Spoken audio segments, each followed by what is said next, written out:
प्यारे दोस्तों, कुरान में कहा गया है कि देवदूत हमें उस आयाम और स्थान से देख और सुन सकते हैं जिसमें वे मौजूद हैं। इसके अलावा हमारे दोनों कंधों पर बैठे दो देवदूत हर पल हमारे द्वारा बोले गए हर शब्द और हमारे द्वारा किए गए हर काम को रिकॉर्ड कर रहे हैं। फिर भी हम उन्हें नहीं देखते। जिन भी दूसरे आयाम के प्राणी हैं, जैसा कि हमें कुरान से पता चलता है, वे हम मनुष्यों की तरह जीवन भर परीक्षण किए जाते हैं और अंततः अल्लाह द्वारा न्याय के समक्ष लाए जाएंगे। हालांकि वे मनुष्य की तुलना में पूरी तरह से अलग गुणों से युक्त हैं। उनका अस्तित्व कारण और प्रभाव की एक पूरी तरह से अलग प्रणाली पर निर्भर है। आप सभी को बता दूं प्यारे दोस्तों, आज की इस वीडियो में मैं आपको एक ऐसा वाक्य सुनाने वाली हूं जिसे सुनकर आपके पैरों तले ज़मीन खिसकने वाली है। तो बिना वक्त ज़ाया किए वाक्य को शुरू करते हैं। प्यारे दोस्तों, बताया जाता है कि किसी गाँव के अंदर एक लड़की तालाब में नहा रही थी जो कि मुसलमान थी। वो लड़की बहुत ही ज़्यादा खूबसूरत थी और उसी गांव के करीब एक डाकू रहा करता था जो गरीब लोगों का माल लूटा करता था। और अगर गांव के अंदर कोई खूबसूरत लड़की उसको नजर आती तो उस लड़की को उठा लिया करता था। अक्सर गांव के जो लोग होते थे वो अपनी बेटियों को घर के अंदर छुपा कर रखते थे, लेकिन ये जो लड़की थी ये किसी से डरा नहीं करती थी।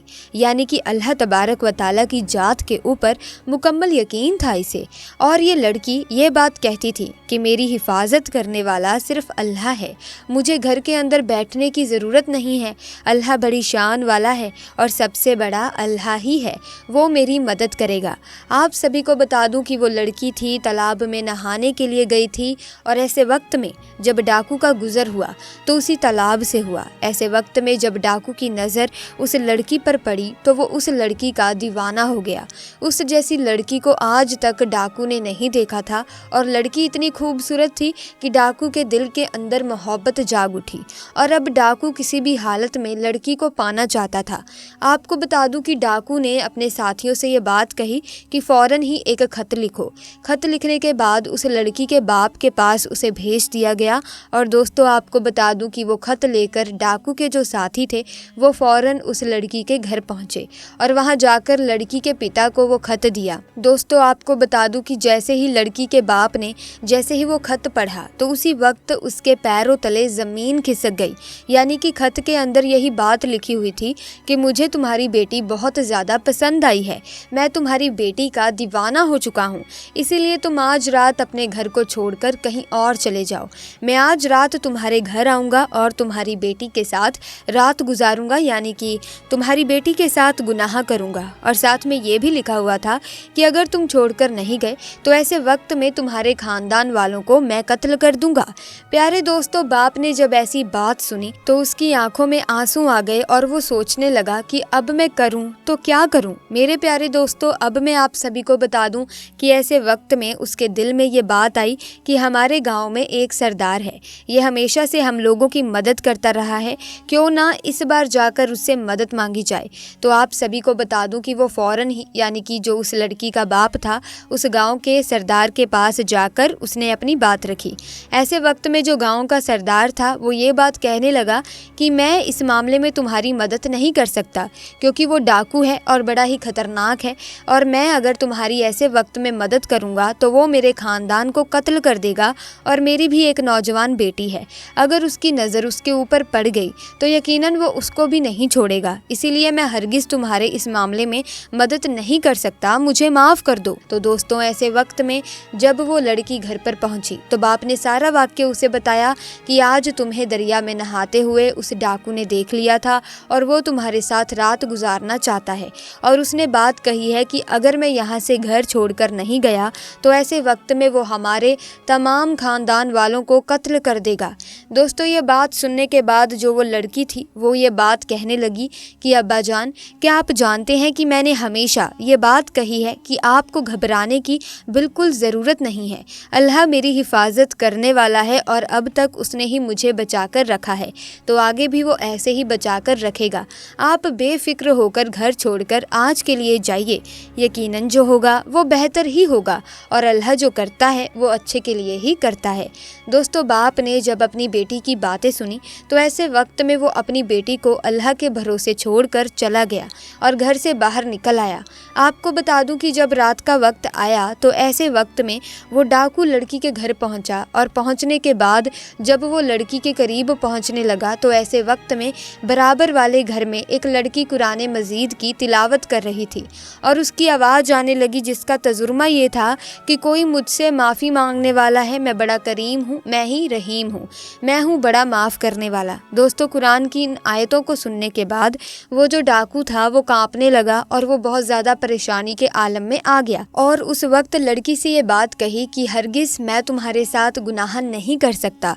लड़की ये सुनने के बाद ये बात कहने लगी कि ऐसी क्या बात हो गई है कि तू जो आज गुनाह करने के लिए आया था लेकिन तू किसी वजह से रुक गया।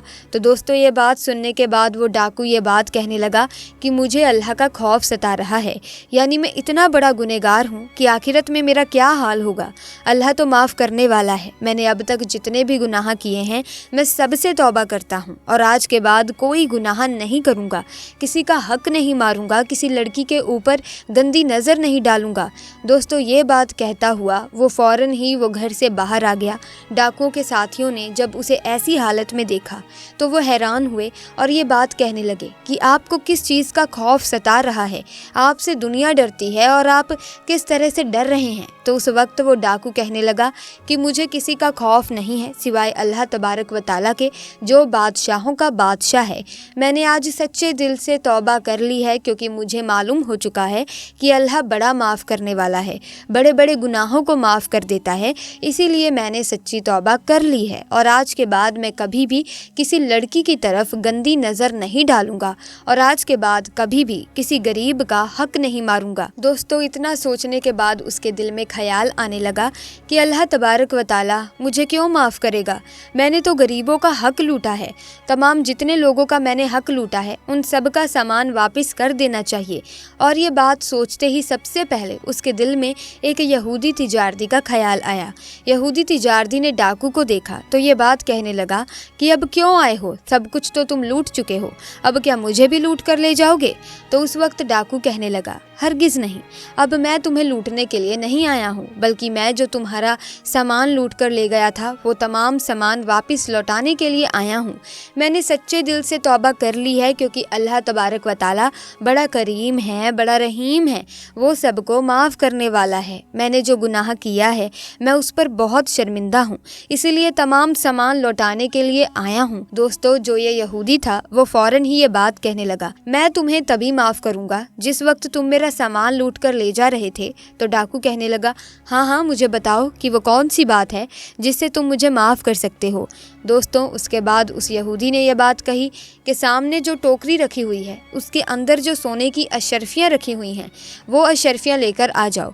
तो दोस्तों, आपको बता दूं कि वो जो डाकू था वो फ़ौरन ही उस टोकरी के पास गया और उस टोकरी के पास जाकर वो सोने की जो अशरफियाँ थी उसको लेकर आ गया। और दोस्तों, जैसे ही उस यहूदी ने सोने की अशरफियों को देखा तो ये बात कहने लगा कि मैं भी कलमा पढ़कर मुसलमान होना चाहता हूँ। ये बात सुनने के बाद डाकू जो था वो बड़ा ही हैरान हुआ कि भला ऐसी क्या बात हो गई कि तुम तो यहूदी हो, तुम क्यों मुसलमान होना चाहते हो, ऐसी क्या बात हो गई, मुझे भी बताओ।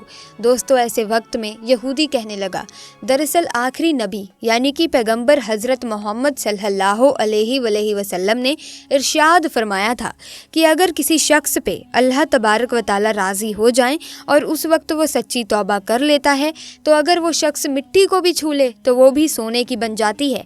दरअसल जिस टोकरी के अंदर तुम्हें सोने की अशरफियाँ लाने को मैंने कहा था उस टोकरी के अंदर एक भी अशरफियाँ नहीं थी, दरअसल उसके अंदर तो सांप रखा हुआ था और मैं तो ये जानना चाहता था कि अगर तुम्हारी तौबा कबूल हो चुकी है तो वो जो सांप है वो सोने की अशरफियों में तब्दील हो जाएगा, और अगर तुम्हारी तौबा कबूल नहीं हुई है तो ऐसे वक्त में वो सांप तुम्हें डस लेगा। लेकिन प्यारे आका हज़रत मोहम्मद सल्लल्लाहु अलैहि वसल्लम की बात बिल्कुल सही साबित हुई, यानी कि तुम यकीन के साथ उस टोकरी को उठाने के लिए गए थे और अब उसके अंदर अशरफियाँ हैं और अल्लाह तबारक व ताला ने तुम्हारी तौबा कबूल कर ली है और अल्लाह नहीं चाहता था कि किसी भी तरीके से तुम्हें वो सांप नुकसान पहुंचा सके।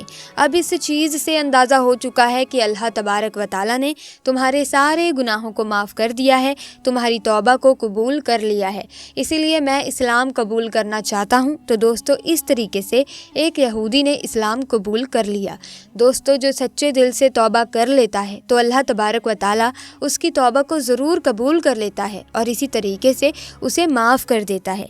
प्यारे दोस्तों, इस वाक़े के बारे में आपका क्या कहना है? कमेंट्स में अपने विचार ज़रूर पेश कीजिएगा, हमें आपके कमेंट्स का इंतज़ार रहेगा। इसी के साथ प्यारे दोस्तों, अब हम जानते हैं कि कुरान पढ़ने का आदाब क्या होता है। कुरान शरीफ पढ़ने से पहले कुछ चीज़ों को करना चाहिए जिसे आमतौर पर लोग करते रहते हैं। सबसे पहले कुरान पढ़ने से पहले वज़ू कर लेना ज़रूरी होता है।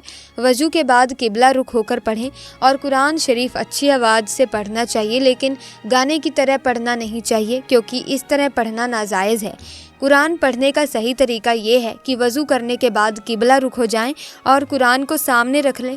फिर कुरान पढ़ने से पहले की दुआ ज़रूर पढ़ें और कुरान पढ़ना शुरू कर दें। कुरान मजीद पढ़ने के बीच कोई दुनियावी काम करें तो फिर से बिस्मिल्लाह पढ़ लें और दीनी काम किया, जैसे सलाम का जवाब दिया या अज़ान का जवाब दिया या सुबह अल्लाह कहा या कलमा वगैरह पढ़ा, तो औज़े बिल्लाह पढ़ना ज़रूरी नहीं है।